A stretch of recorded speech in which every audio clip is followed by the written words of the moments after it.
নমস্কার বন্ধুরা, আজকে আমি একরকম বিরিয়ানি তৈরি দেখাচ্ছি।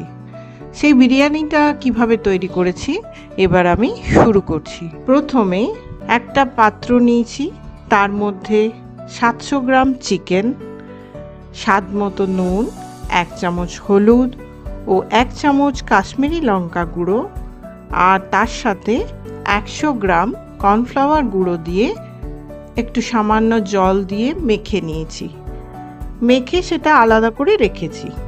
এইবার গ্যাস অন করে তাতে কড়াই বসিয়েছি এবং কড়াইতে 7 থেকে 8 চামচ তেল দিয়েছি যাতে ওই মাংসটা ফ্রাই করতে পারি। তেল গরম হলে মাংসগুলো ফ্রাইয়ের জন্য দিলাম। মাংসর এক পিঠ ভালো করে ফ্রাই হবার পর অন্য দিকটা উল্টে দিতে হবে। অন্যদিকেও ভালো করে ফ্রাই হয়ে যাবার পর একটা বাটিতে পুরো মাংসগুলো তুলে নিতে হবে। তুলে নেবার পর গ্যাস আমি অফ করে দিলাম। এবার অন্য গ্যাসে আমি 1 হাঁড়ি জল বসিয়েছি এবং জলটা যে হালকা গরম হবে তখন একটা গোটা লেবুর রস আমি দিয়ে দিলাম।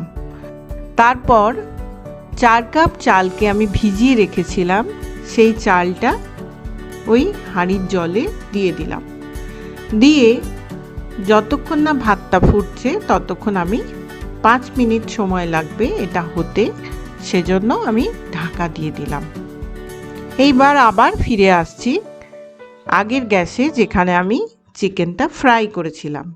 সেই গ্যাসটা আবার অন করে দিলাম। কড়াইতে চিকেন ফ্রাইয়ের যে তেলটা ছিল সেই তেলের মধ্যে 4টে পেঁয়াজ কুচি, 2টো ক্যাপসিকাম কুচি, 2 চামচ আদা রসুন বাটা, সব উপকরণগুলো একসঙ্গে ভেজে নিতে হবে।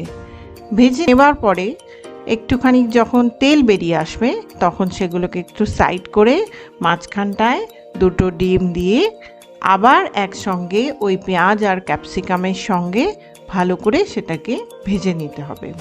আর তাতে একটু স্বাদ মতো নুন দিয়ে দিতে হবে আর 1 চামচ হলুদ, আর যাতে রঙটা আরও সুন্দর লাগে বলে 2 চামচ কাশ্মীরি লঙ্কা গুঁড়ো দিতে হবে। দিয়ে সব উপকরণগুলো আরও ভালো করে ভেজে নিতে হবে। ভেজে নেবার পরে ভাজা যে চিকেনগুলো ছিল সেই চিকেনগুলো তার সাথে মিশিয়ে আবার সব উপকরণের সঙ্গে সেটাকে ভাজতে হবে। ভাজার পর গ্যাসটাকে সিম করে 1 মিনিট হতে দিতে হবে। চিকেনটা যতক্ষণে হবে ততক্ষণে অন্য গ্যাসে, যে গ্যাসে আমি ভাত বসিয়েছি, সেই ভাতের ঢাকটা খুলে দেখছি হয়ে গেছে ভাত। এবার ভাতটা গ্যাস অফ করে আমি ভাতের জলটা ছেঁকে নিয়েছি। এইবার আবার আমি চিকেন যে গ্যাসে হচ্ছে সেই গ্যাসে ফিরে এলাম। চিকেন প্রায় ভাজা হয়ে গেছে। এইবার তার মধ্যে ওই ভাতটাকে আমি দিয়ে দিলাম। দেওয়ার পর সব উপকরণগুলো ভাতের সাথে মিশিয়ে নিলাম। মেশানোর পরে আমি 1 চামচ সয়া সস আর 1 চামচ গোলমরিচ গুঁড়ো দিয়ে আবার ভালো করে সব উপকরণগুলো মিশিয়ে নিলাম। আজকের রেসিপি ফ্রাই চিকেন বিরিয়ানি আমার তৈরি হয়ে গেছে। গরম গরম পরিবেশন করলাম।